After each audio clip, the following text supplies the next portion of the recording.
falando sobre a profissão contador de história.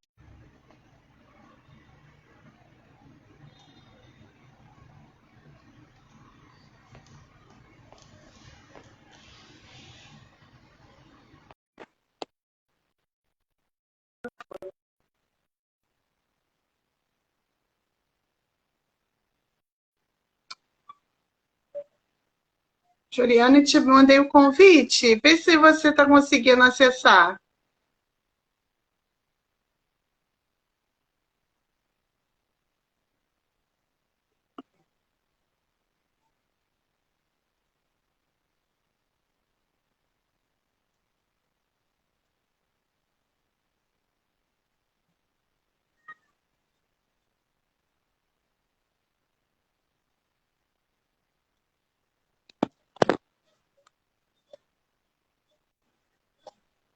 Ai, conseguimos. Agora veio.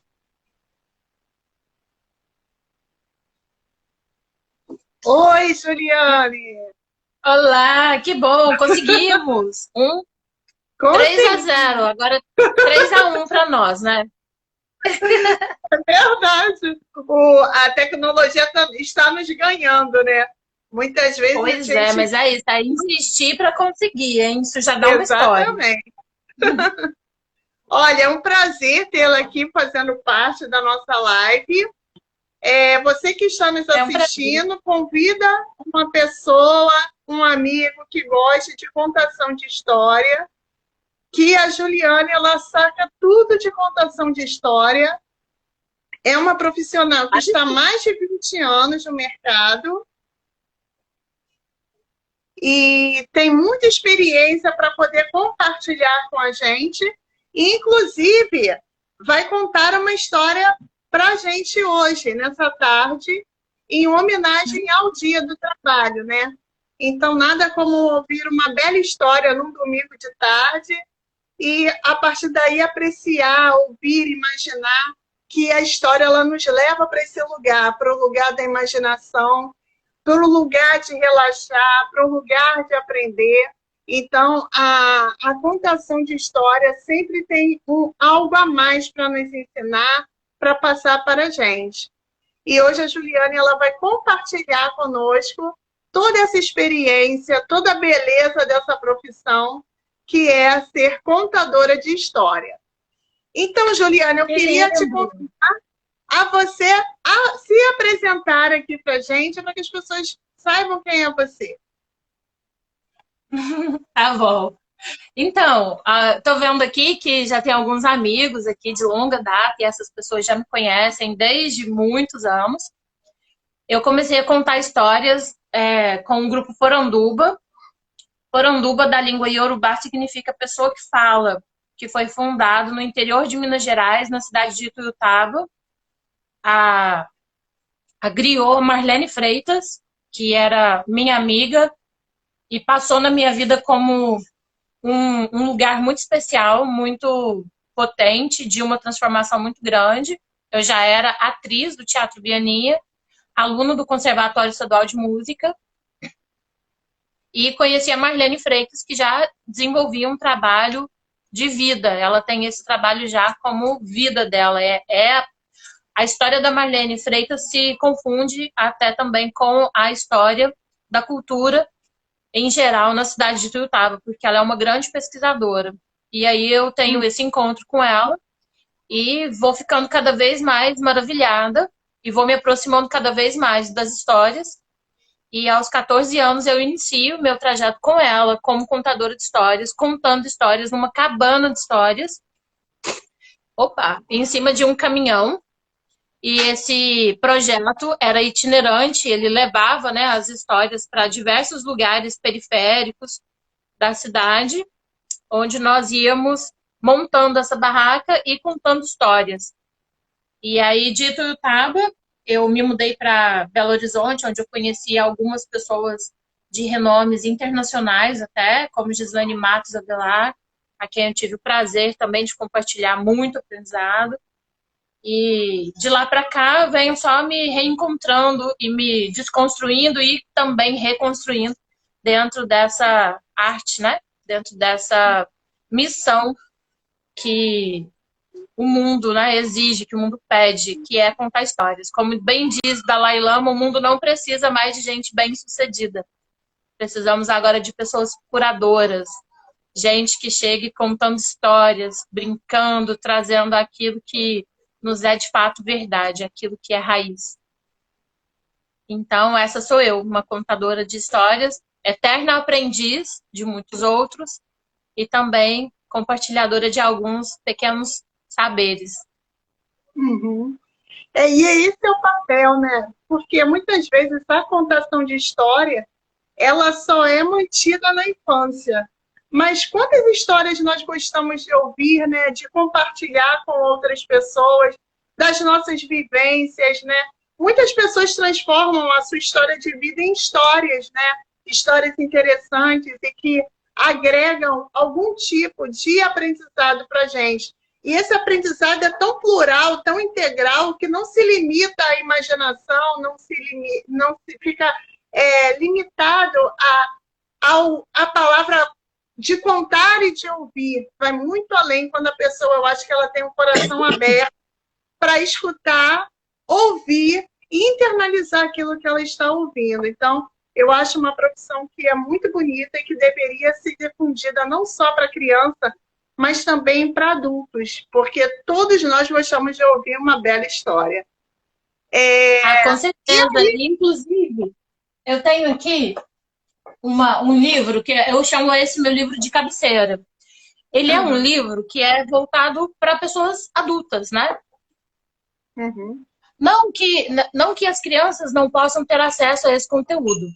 É que acontece que as histórias, elas possuem arquétipos psicológicos e que nos chegam como chaves, né? Que podem abrir portas, desvendar novos mundos. Então, eu tenho esse livro aqui, da Clarissa Pinkola, que se chama Mulheres que Correm com Lobos, que traz um arquétipo psicológico acerca da mulher que somos. Então, quando foi que perdemos as nossas raízes nesse universo da contação de histórias? Porque quando alguém diz até que perdemos essa conexão quando crescemos, é que, na verdade, o convívio social hoje, ele não nos permite mais esse encontro para falar, mas para falar dessas histórias aqui. Mas nós continuamos, sim, contando muitas histórias, as nossas próprias. Todos nós somos contadores de histórias. A gente só muda um pouco esse lugar da escuta, sabe? Que as pessoas, elas têm muito o que dizer e aí elas perdem muito tempo dizendo e elas desconsideram o ouvir. E quando a gente fala desse ouvir histórias, a gente coloca a criança porque ela está totalmente à disposição. Quando, na verdade, nós deveríamos inverter os papéis. As crianças deveriam dizer mais, porque elas detêm o conhecimento do mundo, e nós, adultos, deveríamos ser mais ouvintes, nesse lugar mesmo de eternos aprendizes. Quando compreendermos bem, enquanto sociedade, esse lugar, eu acredito que o mundo será um lugar de mais paz, mais amor, mais afeto, porque ouvir é uma necessidade que está, inclusive, no nosso corpo. Nós temos 2 ouvidos, né? 2 orelhas para ouvir e temos uma única boca, né? Então, a gente deveria falar menos e ouvir mais. E assim, teríamos mais conhecimento de mundo. E é bem interessante isso que você falou, Juliane, a respeito da escuta para a criança, né? Porque muitas vezes, ontem aconteceu um episódio que a criança, eu estava participando de um evento social com crianças e elas estavam muito agitadas, né? E aí teve uma criança que teve um comportamento inapropriado e aí eu estava conversando com ela e se aproximou outra que eu nem parei para ouvir o que ela tinha dito e falei, não, você não pode ouvir o que eu estou falando, porque eu iria fazer alguma intervenção por causa do comportamento inapropriado, quando a criança não queria isso. Ele queria perguntar quem era o amiguinho, porque nós fizemos um amigo oculto de Páscoa. Então, isso me fez... Na hora que ele falou assim, não, mas eu quero te perguntar uma coisa. Eu me senti tão constrangida, porque eu fiquei, nossa, por que eu não perguntei o que ele Deixa queria. eu ver. Tem que deduzir, não é? Então, nós temos muito esse hábito de deduzir e a criança ensina a gente, porque ontem eu aprendi uma lição de que Sim, eu preciso primeiro perguntar o que a pessoa quer e não achar que as minhas conclusões é que são as corretas. Então, talvez se eu tivesse, ele não precisa, ele ficou até assim, né? Então, talvez se eu tivesse perguntado o que você quer, talvez muita coisa, talvez eu teria evitado esse tipo de embate. Então, é muito interessante a gente ouvir de verdade. Muitas vezes, a criança não sabe de nada, a criança não pode falar nada, mas ela tem muito a nos ensinar. sim. Do jeito dela, mas ela tem a nos ensinar. Nem sempre a gente precisa falar o tempo todo. Às vezes, a gente escutando, ou às vezes um gesto que ela faz, a gente pensa, nossa, por que eu fiz isso, né? Então, o ouvir é muito importante. E o que você falou a respeito da profissão, de ter tantos empreendedores, e às vezes as pessoas realmente, esse lado mais afetivo e emocional, ele fica de lado, porque a história ela traz isso, traz reflexão, traz um lugar da escuta mesmo, de ouvir o outro e se calar para ouvir o outro. Então, isso construiria com certeza uma sociedade melhor, porque as pessoas passariam a ouvir. Então, às vezes, ao invés de deduzir e muitas vezes agredir o outro, a gente ia primeiro ouvir o que ele tem a dizer antes da gente falar alguma coisa. Então, achei muito importante isso que você falou.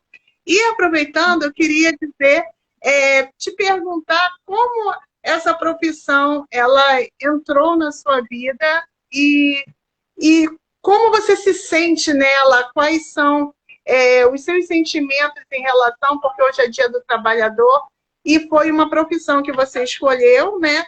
E agora você está partindo para uma segunda opção de formação de profissão, que é pedagoga. Então, queria que você falasse um pouquinho para a gente sobre isso. Então, eu não escolhi ser contadora de histórias. Essa Uhum. profissão, ela me escolheu. Eu não me tornei contadora de histórias, eu nasci contadora de histórias. Aliás, todos nós somos contadores de histórias. Ela só ficou um pouco mais forte em mim, porque isso em algum momento fez mais sentido para mim. Assim Uhum. como todos os caminhos que nós tomamos fazem mais sentido ou não. Então, eu me tornei contadora de histórias porque isso fez muito sentido para mim e ainda faz. E a minha segunda profissão, que ainda está em formação, que é o curso de pedagogia, ele vem para complementar essa contadora de histórias que eu sou. Isso vem para trazer um pouco mais de sabedoria no sentido desse compartilhamento, como que eu vou levar essa contação de histórias que eu já tenho em mim para dentro de uma sala de aula e como que eu vou multiplicar isso ainda mais para outras pessoas. Então, essa minha profissão vem dentro de um conjunto de caminhos que me trouxeram até aqui. Então, são escolhas que vieram e que permanecem em mim ainda muito fortes. Olha, minha prima entrou, Diliane. Eu amo essa prima. E Seja bem-vinda à nossa live. essa profissão, ela é uma profissão que ela se apresentou para mim e ela permanece em mim. É algo que me move, é algo que me faz perceber o mundo de uma forma diferente. Ela me faz perceber o que chega, né? Eu também amo você, Diliane. Amo demais. E é isso, sabe? E a segunda opção de formação, né, que está chegando, ó, tem um auxiliar aqui, ó. Fala oi. Essa segunda opção de formação, ela vem mesmo como um complemento, sabe? Ela vem como um complemento.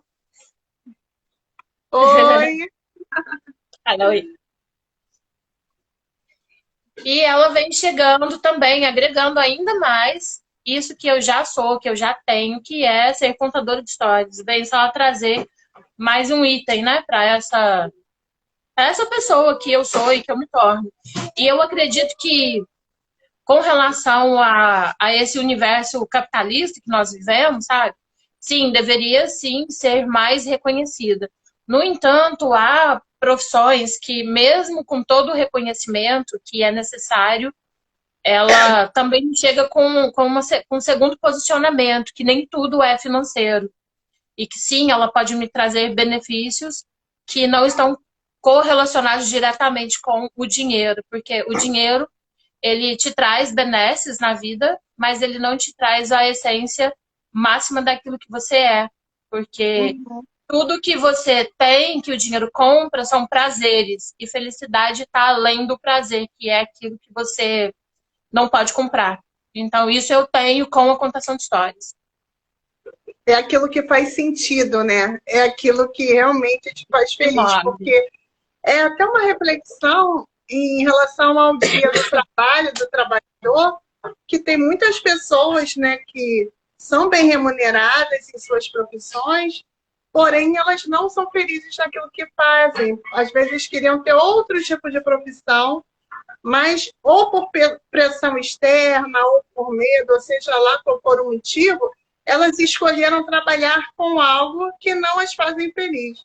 E isso faz diferença, porque eu vivenciei essa experiência de trabalhar com algo. Eu abandonei o que eu trabalhava, o que eu amava fazer, para trabalhar em algo por questões financeiras, que eu precisava daquele trabalho, eu precisava daquele dinheiro.